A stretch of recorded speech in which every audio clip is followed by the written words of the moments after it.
Hey everyone, welcome to Ram academy. तो आज हमारा ये है पार्ट 2। ठीक है, पार्ट 2 है आज हमारा इस वीडियो का।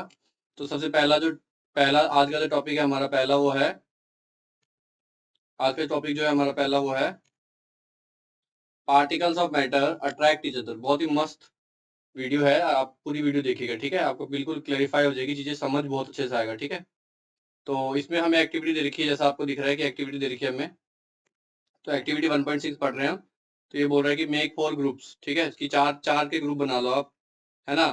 और 4 ह्यूमन चेन बना लो जो सजेस्ट कर रहे हैं। दिस ग्रुप शुड होल्ड, एक दूसरे के हाथ पकड़ लो और उन हाथ को जो है लॉक कर दो, जैसे इदू मिशी में डांसर्स करते हैं। ठीक है, the second group should hold hands to form a human chain. दूसरा, ठीक है, ह्यूमन चेन बनाएंगे। The third group should form a chain by touching each other with only their finger tips. Now the fourth group of student should run around उनके है ना, and try to break 3 human chain by one. 3 human chain को तोड़ के देखे into as small as many possible. क्या वो break होगा कि नहीं होगा। ठीक है, तो यहाँ पे जो बताया जा रहा है कि ब्रेक होने में मुश्किल होने वाली है। ठीक है, तो यहाँ पे यही बताई जा रहा है, यहाँ पे क्या बात बताई जा रही है, देखो कि जो एक्टिविटी 1.6 है या 1.7 suggest that the particles of matter have force between them. Particles of matter में ना फोर्स होती है, और this force keeps particles together. यही फोर्स आपस में पार्टिकल्स को टुगेदर बांध के रखते हैं। और the strength of this force of attraction varies from one kind of matter to another kind of matter. इसका मतलब ये है कि अगर सॉलिड है मान लो मेरे पास, ठीक है, और अगर लिक्विड है मेरे पास, ठीक है, और अगर मेरे पास गैस है, तो सॉलिड में जो पार्टिकल्स होते हैं ना, सॉलिड के जो पार्टिकल्स होते हैं वो बहुत ज्यादा क्लोज होते हैं, मतलब बहुत ज्यादा क्लोज होते हैं। आप ये समझ के देखो, ठीक है, बहुत ज्यादा क्लोज होते हैं। लिक्विड के particles as compare to solid थोड़े कम होते हैं, और गैस के पार्टिकल्स तो मतलब मान लो कि बहुत ज्यादा दूर होते हैं। तो अगर पार्टिकल्स का डिस्टेंस देखो, अगर पार्टिकल्स का डिस्टेंस अगर कम है, ठीक है, पार्टिकल्स का अगर डिस्टेंस जो है लेस है, तो जो फोर्स है, फोर्स जो होता है ना is inversely proportional to distance का स्क्वायर। ठीक है, फोर्स इनवर्सली, अगर डिस्टेंस डिस्टेंस कम होगा, ठीक है, तो फोर्स जो है वो ज्यादा होगी। अब सॉलिड के केस में फोर्स बहुत ज्यादा होती है, ठीक है, लार्ज फोर्स, क्योंकि डिस्टेंस बहुत कम है, लार्ज फोर्स लगेगी इसमें। ठीक है, इस चीज का ध्यान रखना। जबकि अगर मैं बात करूं लिक्विड के केस में, ठीक है, लिक्विड के केस में इससे स्मॉलर फोर्स होगी। और गैस के केस में तो बहुत ज्यादा कम फोर्स होने वाली है, बहुत ज्यादा। तो अगर आपको पार्टिकल से डिस्टेंस का ऑर्डर याद करना है, तो किसमें डिस्टेंस की अगर बात करें तो सॉलिड में ज्यादा होगा, लिक्विड में और कम होगा, गैस में और भी ज्यादा कम होगा। इस चीज का आपने ध्यान रखना है। तो आपने क्या करना है ना, आपने इन क्वेश्चंस को ट्राई करना है। ये देखो, क्वेश्चंस को ट्राई करना है और इन क्वेश्चंस का जवाब ढूंढने की कोशिश करनी है, और आंसर जो है कमेंट सेक्शन में बताना है, अगर आप पॉसिबल हो पाए तो। ठीक है, नेक्स्ट आगे चलते हैं हम। हाँ जी, अब जो हमारा टॉपिक है वो क्या है, देखो, states of matter. States of matter में स्टेट क्या होता है पहले आप समझ लो। स्टेट, अगर मैं स्टेट की बात करूं तो स्टेट के तो बहुत सारे मतलब होते हैं। ठीक है, ओके, यहाँ पे जो स्टेट का मतलब है वो बताया जा रहा है कि या तो वो सॉलिड है, या तो वो लिक्विड है, और या तो वो गैस है। तो कौन सी स्टेट है, और सॉलिड से लिक्विड कैसे चेंज होता है, लिक्विड से गैस कैसे चेंज होता है, गैस से लिक्विड कैसे चेंज होता है, लिक्विड से सॉलिड कैसे चेंज होता है, या फिर आप कह सकते हो कि सीधा का सीधा जो है सॉलिड से गैस कैसे बनता है, या जो गैस से सॉलिड कैसे बनता है, ये सब चीजें। ठीक है, तो इसको मैं रब कर रहा हूँ। अब हम इसको पढ़ना स्टार्ट करते हैं, क्लियर होगी बात। तो यहाँ पे क्या बोल रहा है, observe different types of matter around you. आप अपने आसपास देखिए अलग अलग चीजें। ठीक है, पेन हो गया, पेंसिल हो गया, चेयर हो गया, ठीक है, इनकी क्या क्या स्टेट है, पानी हो गया। तो ये कह रहा है कि we can see that matter जो है हमारा, जो मैं अंडरलाइन करना वो याद करना है आपने, matter around exist in 3 different forms, that is solid, liquid and gas. ठीक है, these states of matter arise due to the variation in the particle। ये arise क्यों होते हैं, क्योंकि इनके पार्टिकल्स में वेरिएशन है, मतलब समझ रहे हैं ना आप? इनके प्रॉपर्टी में वेरिएशन है, इसलिए ये अराइज होते हैं। तो आप ये भी याद कर सकते हो, due to the variation in the characteristics of the particles of matter, क्योंकि जो पार्टिकल्स है मैटर के उसमें बदलाव है, इसलिए सॉलिड अलग है, लिक्विड अलग है, और गैस अलग है। ये आप चीज पढ़ सकते हो। तो सबसे पहले जो बात करने जा रहे हैं वो है सॉलिड स्टेट के बारे में। ठीक है, चाहे मैं यहाँ पे सॉलिड स्टेट के बारे में थोड़ा सा आपको बता भी दूंगा, यहाँ पे सॉलिड स्टेट के बारे में। ठीक है, सॉलिड स्टेट के बारे में बता भी दूंगा आपको। ठीक है, इसको पहले पढ़ लेते हैं। ये एक्टिविटी पढ़ लो आप, पेन, बुक, नीडल बता रखा है आपको। ठीक है, इन आर्टिकल्स की शेप बनाओ। हाँ, सॉलिड की देखो सबसे पहला पॉइंट है जो सॉलिड का, वो होती है definite shape and definite, okay, definite shape and definite volume. ठीक है, डेफिनेट साइज बोल लो चाहे आप इस बात को, definite volume, definite size and definite volume. इसकी सबसे पहली बात ये होती है, ये खास बात है इसकी, कि डेफिनेट साइज और डेफिनेट वॉल्यूम होगा। कोई भी पेन देख लो फिक्स है, अगर आप उसको तोड़ोगे तो शेप वैसी नहीं रहेगी, चेंज हो जाएगी, ठीक है कि नहीं। तो यहाँ पे क्या रखना है, तो एग्जांपल ऑफ सॉलिड आपको पता ही है, तो यहाँ पे लिखा हुआ देखो, definite shape, distinct boundaries and fix volume. तो पहला पॉइंट तो यही है। हाँ जी, सॉलिड को आप दबा नहीं सकते, तो इसकी नेग्लिजिबल कंप्रेसिबिलिटी होती है, ठीक है। अगर हम सेकंड पॉइंट लिखेंगे तो क्या लिखेंगे, इसके नेग्लिजिबल कंप्रेसिबिलिटी, नेग्लिजिबल कंप्रेसिबिलिटी मतलब ये दबने वाला नहीं है, ये ध्यान रखना है आपने, क्योंकि डिफरेंस आ सकता है आपको पेपर में, ठीक है। नेक्स्ट पॉइंट आप याद कर सकते हो कि solids have a tendency to maintain their shape when subjected to force. अब मैं किसी किसी बॉक्स के ऊपर, है ना, किसी बॉक्स के ऊपर अगर मैं फोर्स लगा रहा हूँ, है ना, तो फोर्स फोर्स लगा रहा हूँ तो ये थोड़ी ना ये मूव कर देगा, लेकिन ये टूटेगा नहीं, है ना, समझ रहे हो मेरी बात। लेकिन अगर मैं क्रॉस कर दूं, एक लिमिट क्रॉस कर दूं अपनी, और इसको मेरे को तोड़ना ही है ना, मतलब फोर्स लगाना ही है, तो ये क्या होगा, ये टूट जाएगा, ब्रेक हो जाएगा, लेकिन लेकिन ये अपनी शेप नहीं बदलने की कोशिश करेगा। तो आपने थर्ड पॉइंट में ये रखना है कि सॉलिड की जो टेंडेंसी होती है मेंटेन करने की शेप, अगर आप उस पर फोर्स भी लगाओगे तो भी, ठीक है। नेक्स्ट पॉइंट क्या है कि सॉलिड में break under force but it is difficult to change their shape, इसीलिए हम इसको क्या कहते हैं, रिजिड कहते हैं। रिजिड का मतलब क्या है, रिजिड का मतलब ही यही है, ये बात आपने ध्यान रखना है कि अगर आप उस पर फोर्स लगा रहे हो तो वो टूट जाएगा, लेकिन भाई हिलेगा नहीं अपनी जगह से। इस चीज का आपने ध्यान रखना है, ठीक है। उसके बाद क्या बताया जा रहा है, रबर बैंड के बारे में देखो। अब रबर बैंड के बारे में बड़ा ही अच्छा सवाल है, क्वेश्चन में पूछा भी जाता है कि what about rubber band. Rubber band देखा है आपने, रबर बैंड स्ट्रेच करने पे स्ट्रेच हो जाता है पूरा पूरा रबर बैंड, लेकिन हाँ उसकी शेप भी चेंज हो जाती है। तो इज इट सो, तो क्यों बोल रहा है वो, क्या वो सॉलिड है कि नहीं है, ठीक है, ध्यान रखना है। शुगर और सॉल्ट की बात करते हैं, ठीक है। अगर शुगर की बात करें तो शुगर के क्रिस्टल्स को जिसमें भी डालोगे आप, वो शुगर के जैसा रहेगा। जार में रखोगे, जार की तरफ शेप लेगा, तो क्या वो सॉलिड है। व्हाट अबाउट स्पॉन्ज, स्पॉन्ज देखा है आपने, दबाने में दब जाता है, तो क्या वो सॉलिड है कि नहीं, क्योंकि उसको हम दबा सकते हैं। तो अब यहाँ पे जवाब दे रहा है, देखो इसका जवाब क्या है कि एक रबर बैंड जो है ना अपनी शेप चेंज कर लेता है और अपनी शेप पे वापस आ जाता है, ठीक है। When when the force is removed, if excessive force is applied, तो वो टूट जाएगा, ठीक है। क्लियर होगी बात। तो वो उसमें क्या है, इलास्टिसिटी है, वो क्या हो रहा है, वो स्ट्रेच हो रहा है, ठीक है, वो स्ट्रेच हो रहा है। क्लियर होगी बात। आगे चलते हैं हम। आगे अगर हम बात करें शेप ऑफ शुगर की बात करें, शुगर देखो, एक एक क्रिस्टल का शुगर की बात करो ना आप पूरी जार को मत देखो, एक एक नमक का पार्टिकल या एक क्रिस्टल की बात करो तो वो आपको सॉलिड ही दिखाई देगा, ठीक है। ये चीज का आपने ध्यान रखना है। यहाँ पे लिखा हुआ है the shape of individual sugar और crystal is fix whether we take it our hand, अगर हम हैंड में ले चाहे वो जार में, तो ये दोनों चीजें आपने याद रख लेनी है, दिस इज इंपॉर्टेंट। स्पॉन्ज की बात करें तो स्पॉन्ज में जो है छोटे छोटे से होल्स होते हैं, ठीक है।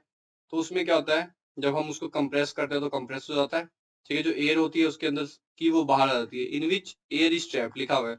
जब हम उसको प्रेस करते हैं तो एयर बाहर आता है, इसलिए वो कंप्रेस हो जाता है। क्लियर की बात। तो ये है तो सॉलिड ही, ठीक है, लेकिन इनकी अलग अलग प्रॉपर्टीज हैं, इनका ध्यान रखना है आपने। अगर हम सॉलिड स्टेट की और बात करें तो सॉलिड स्टेट में अगर हम बात करें तो पार्टिकल्स डिस्टेंस जो है वो बहुत ज्यादा कम होता है, ठीक है। यहाँ पे लिख देता हूँ मैं, जो पार्टिकल्स के बीच में जो डिस्टेंस होता है वो बहुत ज्यादा वेरी वेरी लेस होता है, ठीक है, जिसकी वजह से फोर्स जो होती है वो बहुत ज्यादा हाई होती है एज कंपेरिजन। अगर आपको बात करना है फिफ्थ पॉइंट में, आप एग्जांपल लिख सकते हो, जितने भी एग्जांपल पेन पेंसिल जो भी है, जो भी आपको एग्जांपल लिखने हैं वो सब आप एग्जांपल इसमें डाल सकते हो, ठीक है। नेक्स्ट जो है हमारा वो है लिक्विड स्टेट, ठीक है। नेक्स्ट जो है वो हमारा है लिक्विड स्टेट। लिक्विड तो आपको पता ही है, ठीक है, पानी हो गया, ठीक है, पानी हो गया, कुकिंग ऑयल हो गया, मिल्क हो गया, जूस हो गया, ये सारे के सारे। अब अच्छा, एक लिक्विड स्टेट की एक खास बात है, ठीक है, लिक्विड स्टेट की खास बात है कि अगर आप उसको जिस कंटेनर में भी डालते हो, है ना, वो उसी का शेप ले लेता है, तो इसका फिक्स शेप नहीं होता, ठीक है। डेफिनेट वॉल्यूम तो होता है, definite volume but not fixed shape, ये बात का आप ध्यान रखेंगे। ये आपका पहला पॉइंट हो गया, ठीक है। लिक्विड भी कंप्रेस नहीं होता, इसकी भी आप याद रख लेना है, पहला पॉइंट था, सॉरी। लिक्विड भी जो है वो कंप्रेस नहीं होता। सेकंड पॉइंट में हम क्या लिख लेंगे कि लिक्विड नेग्लिजिबल कंप्रेसिबिलिटी, ठीक है, नेग्लिजिबल कंप्रेसिबिलिटी पहले लिख देते हैं हम, नेग्लिजिबल कंप्रेसिबिलिटी। और थर्ड पॉइंट में याद रखेंगे कि पार्टिकल्स डिस्टेंस जो है वो लेस देन सॉलिड होता है, नहीं ग्रेटर देन सॉलिड होता है, ठीक है। पार्टिकल्स डिस्टेंस जो है वो ग्रेटर देन सॉलिड होता है, ठीक है। तो फोर्स जो होगी वो स्मॉलर देन सॉलिड होगी, ठीक है। 4 जो होगी वो स्मॉलर देन सॉलिड होगा, ठीक है, पहले बता दिया मैंने। और 5वें में आप इसके एग्जांपल्स डाल दीजिए जो भी डालना है आपको, ठीक है। अब इसको रीड करके देख लेते हैं हम, ठीक है। उसी की शेप ले लेगा, सिंपल सी उसी की शेप लेगा, सिंपल सी बात रखनी है। देखो यहाँ पे लिखा हुआ है no fix shape but have fix volume और they take up the shape of the container in which they are kept. उसी की शेप ले लेगा, कंटेनर की शेप ले लेगा जिसमें आप इसको रखोगे, ठीक है। लिक्विड्स, दिस इज इंपॉर्टेंट, ठीक है। लिक्विड्स जो है, लिक्विड जो है, लिक्विड्स की एक खास बात है कि liquids flow and change shape so they are not rigid, और इसे हम फ्लूइड बोलते हैं। फ्लूइड की अगर मैं एक बात बताऊं आपको, फ्लूइड की अगर हम एक बात जान ले, व्हाट इज फ्लूइड, अगर आपसे पेपर में पूछ लिया कि फ्लूइड क्या है, तो आप फ्लूइड की डेफिनेशन में लिखेंगे, ठीक है। फ्लूइड की डेफिनेशन में क्या लिखेंगे मैं बताता हूँ आपको। अगर आपसे पूछा कि फ्लूइड क्या है, तो anything which has ability to move, ठीक है, anything which has ability to move, ability to move is called fluid, ठीक है, इज कॉल्ड फ्लूइड। तो फ्लूइड का अगर मैं कोई भी चीज जो मूव होती है वो फ्लूइड कहलाती है। जैसे कोई गैस हो गया, गैस भी मूव होती है, फ्लूइड है। लिक्विड मूव होता है, फ्लूइड है। तो एक बड़ा ही अच्छा एग्जांपल है हीट का। अगर अगर हीट है तो अगर ये मान लो कि ये पोर्शन है, अगर मैं इसको हीट करूंगा तो ये वाला पोर्शन तो हीट होगा, लेकिन इन ये सभी जगह पे क्या है, पार्टिकल्स है ना, इन सभी जगह पे पार्टिकल्स है, तो ये वाला पोर्शन भी ऑटोमेटिकली हीट हो जाएगा, ठीक है। इसका मतलब हीट भी फ्लो कर रहा है, तो हीट भी क्या है, मेरा फ्लूइड ही है। This is very important point, ठीक है। तो ये आपने ध्यान रखना है बच्चों अच्छे से। आगे पॉइंट पे चलते हैं हम। आगे क्या है, देखो क्या बोल रहा है कि solids and liquids can diffuse into liquids. Obviously बात है, सॉलिड भी लिक्विड में घुल मिल सकता है, लिक्विड भी लिक्विड में घुल मिल सकता है। डिफ्यूज का मतलब ये है the gases from the atmosphere, जो है ना, diffuse and dissolve in water. Atmosphere के गैसेज जो है वो पानी में डिजोल्व होते हैं ना। सबसे अच्छा एग्जाम्पल तो इसका ऑक्सीजन है। देखो ऑक्सीजन जो है पानी में डिजोल्व होता है। एक्वेटिक ऑर्गेनिज्म में देख लो, वहां पे क्या होता है, लेस ऑक्सीजन अवेलेबल होता है, बट डिजोल्व तो होता ही है। तो द गैसेज आर कौन कौन से हैं, साफ साफ बता रखा है आपको कौन कौन सी गैसेज हैं। Oxygen, carbon dioxide are essential for the aquatic and animals and aquatic and, ठीक है, जो भी है प्लांट्स के लिए। क्लियर होगी बात। तो ऑल लिविंग क्रिएचर, सभी को जीने के लिए क्या है, ब्रीथ करने की जरूरत है। aquatic animals can breathe under water due to the presence of dissolve oxygen water. इसका मतलब क्या है कि जो ऑक्सीजन जो गैस है वो पानी में घुल रही है, देख रहे हो। So we conclude that solid liquid gas can diffuse into liquid. Solid भी डिफ्यूज हो सकता है, गैस भी डिफ्यूज हो सकता है, और लिक्विड भी डिफ्यूज हो सकता है। This is very important. The next important point जो है वो ध्यान रखना है आपने, मैं आपको बताने जा रहा हूँ। ये क्वेश्चन आपसे पूछा जा सकता है कि द रेट ऑफ डिफ्यूजन, ठीक है, the rate of diffusion of liquid is higher than solid, ठीक है, ये ध्यान रखना है आपने। लिक्विड का डिफ्यूजन ज्यादा होगा, क्यों, क्योंकि ऑब्वियसली बात है पार्टिकल्स का साइज ज्यादा है। This is due to the fact, क्यों है, देखो लिखा हुआ है that the in the liquid state particles move freely and have a greater space between each other as compare to the particles in the solid state. Simple सी बात है, solid solid states के जो पार्टिकल्स होते हैं ना वो freely move नहीं करते हैं, ठीक है, जबकि लिक्विड स्टेट के पार्टिकल फ्रीली मूव करते हैं। तो लिक्विड में जो रेट ऑफ डिफ्यूजन होगा ना वो बहुत ज्यादा होगा, ठीक है। ये अभी इसको आप पॉइंट्स में ऐड भी कर सकते हो कि रेट ऑफ डिफ्यूजन जो है हायर देन, ठीक है। सो लिक्विड स्टेट में आप लिख सकते हो, क्या लिख सकते हो, यहाँ लिख देते हैं, ठीक है, कि यहाँ पे एक पॉइंट ऐड कर सकते हो आप, छठा पॉइंट की rate of diffusion, rate of diffusion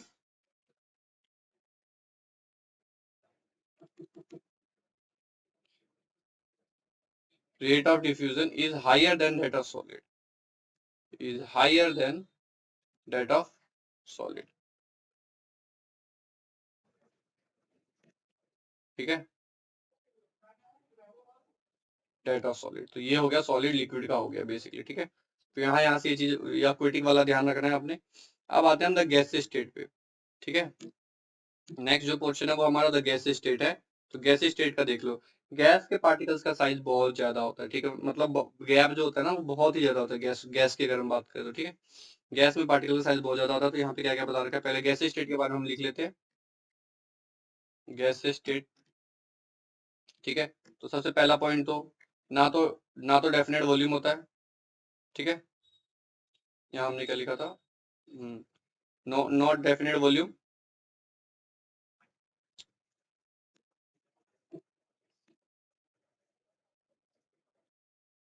not definite volume, not definite shape, दोनों ही चीजें इसमें नहीं है, ठीक है। दूसरा पार्टिकल्स में जो गैप होता है, पार्टिकल्स डिस्टेंस, ठीक है, जो पार्टिकल का जो डिस्टेंस है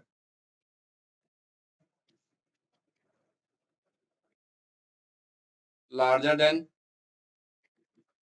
सॉलिड एंड लिक्विड, ठीक है, पार्टिकल्स डिस्टेंस जो है सॉलिड लिक्विड ज्यादा है। तीसरा, अगर पार्टिकल्स डिस्टेंस ज्यादा है तो फोर्स इज लेस देन, ठीक है, दोनों से कम होगी solid and liquid. Fourth point में आप चाहो तो एग्जांपल्स डाल दो, जो भी आपको डालना है, ठीक है। अब हम चलते हैं आगे, रीड करते हैं इसको जरा, ठीक है। तो ये एक्टिविटी दे रखी है, एक्टिविटी में वही है, गैस सॉलिड लिक्विड गैस का आपको दिखा रखा है, ठीक है, आप एक बार चेक कर सकते हो, इसका एक्टिविटी को रीड कर लो, आपको समझ आ जाएगा। अब देखो गैसेज जो है यहाँ लिखा, गैसेज आर हाईली कंप्रेसिबल, बहुत ज्यादा कंप्रेसिबल होता है। अच्छा, गैस के पॉइंट में आप क्या डाल सकते हो, गैस के पॉइंट में डाल सकते हो 5वें पॉइंट में, ठीक है, गैस के 5वें पॉइंट में आप डाल सकते हो कि गैसेज आर हाईली कंप्रेसिबल, ठीक है, gases are highly compressible than solids and liquids. जो गैसेज है ना वो हाईली कंप्रेसिबल है सॉलिड्स और लिक्विड से, इस बात का आपने ध्यान रखना है, ठीक है। अब आगे चलते हैं, पहला पॉइंट तो आपको समझ आ गया, जैसे एलपीजी हो गया, ठीक है, अगर हम एलपीजी की liquefied petroleum gas cylinder that we put on home cooking, और द ऑक्सीजन सप्लाई जो हम हॉस्पिटल में करते हैं, ठीक है, compress natural gas, compress natural is used, compress natural gas को हम फ्यूल की तरह यूज करते हैं, ठीक है, बहुत सारी गैस ना, मतलब बहुत सारी गैस को आप एक जगह पे इकट्ठा कर सकते हो, क्योंकि हाईली कंप्रेसिबल है। तो क्या लिखा हुआ है देखो, due to its high compressibility, ज्यादा वॉल्यूम जो है, ज्यादा वॉल्यूम गैस का, ज्यादा वो, ठीक है ना, उसको आप छोटे सी चीज में डाल सकते हो, ये चीज का आपने ध्यान रखना है।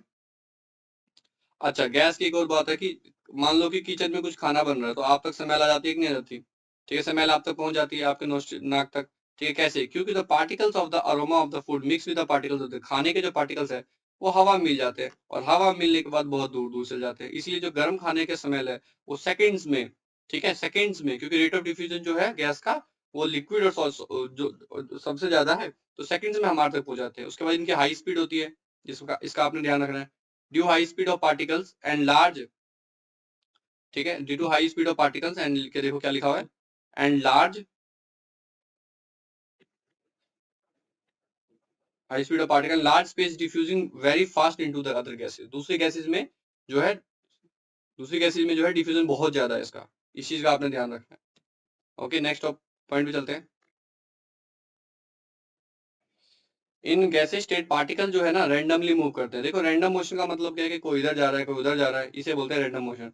रैंडम मोशन की वजह से ही द पार्टिकल्स आपस में टकराते हैं, और वो क्या क्रिएट करते हैं, प्रेशर क्रिएट करते हैं, ठीक है, तो प्रेशर का फॉर्मूला, ठीक है, रैंडम मोशन में जो पार्टिकल्स होते हैं तो प्रेशर का फॉर्मूला, प्रेशर की बात कर लेते हैं। तो अगर मैं प्रेशर की बात करूं तो प्रेशर क्या होता है, प्रेशर का फॉर्मूला होता है फोर्स पर यूनिट एरिया, ठीक है, force per unit area, clear होगी बात। अगर मैं यूनिट्स की बात करूं तो फोर्स की यूनिट है न्यूटन अपॉन मीटर स्क्वायर, तो ये आ जाएगा न्यूटन, न्यूटन पर मीटर स्क्वायर, न्यूटन पर मीटर स्क्वायर, और न्यूटन की एक और यूनिट है डाइन, ठीक है, और मीटर की जगह अगर सेंटीमीटर स्क्वायर आ गया तो ये आ जाएगा डाइन पर सेंटीमीटर स्क्वायर, ठीक है, डाइन पर सेंटीमीटर स्क्वायर। ओके, सो ये सॉलिड लिक्विड गैस का हो चुका है। तो आपने क्या करना है, आपने क्वेश्चन ट्राई करना है, ये वाले क्वेश्चंस आपके ब्लू कलर वाले होमवर्क हो गए। ओके, तो नेक्स्ट टाइम हम आगे करेंगे, नेक्स्ट टाइम हम आगे करेंगे। ओके।